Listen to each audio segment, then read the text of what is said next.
Hello everyone, আমি রাই। আজকে সকাল সকাল বেরিয়ে পড়েছি স্টেশনের উদ্দেশ্যে। আচ্ছা বলো তো, তোমরা সবাই কেমন আছো? আমি তো বেশ ভালোই আছি। সকাল সকাল স্টেশন যাচ্ছি কেন জানো? আজকে কৃষ্ণনগর যাব আমাদের একটা শখ পূরণের জন্য। চলো তাহলে যাওয়া যাক। বলতে বলতে কিন্তু চলে এসেছি আমাদের গন্তব্যস্থলে, মানে কৃষ্ণনগরের বিশ্বাস নার্সারিতে। তা আমরা এখান থেকে কিছু চারা গাছ নেব, যা আমাদের ছাদ বাগানে একটা গার্ডেনিং করব।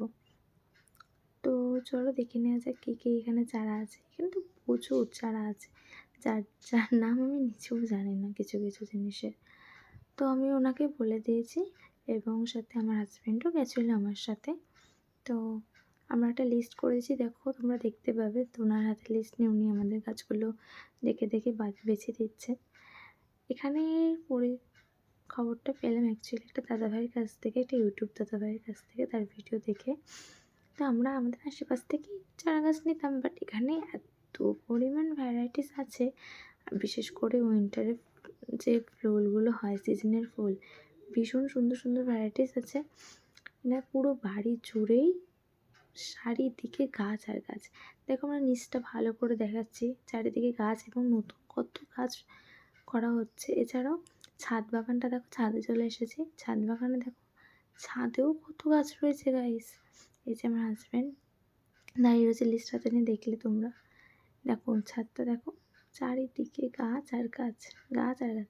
যেহেতু ওয়েদারটা খুব একটা ভালো নয়, তাই দেখো ওপরে একটা শেড দেওয়া আছে। তাছাড়াও গাছগুলো তো ছোটো, তাই সেফটির জন্য ওপরে একটা শেড দেওয়া আছে। দেখো কত সুন্দর সুন্দর ফুল আর কত ছোট্ট ছোট্ট চারা। আমি তো ভেবেই ভয় পাচ্ছিলাম গাছ নিয়ে বাঁচাতে পারবো তো বাড়ি গিয়ে। কিন্তু আমার হাজব্যান্ড আছে না, তাই অত টেনশন নেই। দেখতে দেখতে চারা দেখছি আর উনিও আমাদের ডিমান্ডের যে গাছগুলো ছিল সেগুলো খুঁজে খুঁজে দিচ্ছে, আর আমার হাজব্যান্ড সেগুলো ওনাকে বলে দিচ্ছে। এখানে আরেকটা দাদাভাই রয়েছে, উনিও হাবড়া থেকে এসেছিলেন। তো ওনার সাথে অনেকবার কথা হলো, উনিও ওনার ছাদ বাগানে প্রচুর প্রচুর পরিমাণে গাছ লাগিয়েছেন।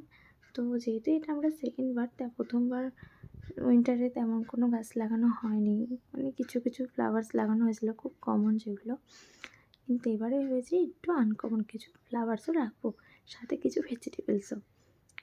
দেখো উনি ঠিক ভালো ভালো চারাগুলো বেছে দিচ্ছেন, বাট খুঁজছেন এবার। কিছু কিছু জিনিস খুব সহজেই পেয়ে গেছে, কিন্তু আমার যেটা সবচেয়ে বেশি ইচ্ছা ছিল ভেজিটেবলসের মধ্যে রেড ক্যাবেজ। উনি সারা ছাদে খুঁজে পেলেন না, প্লাস নিচেও পেলেন না। তো মন খারাপ হয়ে আমরা নিচে চলে যাচ্ছি দেখো। কিন্তু হ্যাঁ, আঙ্কেলটা অনেকক্ষণই খুঁজেছিলেন। তো উনি বললে একজন নিয়ে গেছেন, তা উনি একজনকে ফোন করলো যে আছে কি না। যাই হোক, পাওয়া যায়নি। তাই আমাদের পার্সেলগুলো দেখো, মানে আমাদের গাছগুলো উনি প্যাক করে দিয়েছেন। এবার নিয়ে বাড়ি চলে এসেছি। যাই হোক, ট্রেনে ভিডিও করা পসিবল হয়নি, তাই করিনি। স্টেশন থেকে বেরিয়ে এবার সোজা বাড়ির পথে। চলো তাহলে আমরা বাড়ি যাই। Tata guys.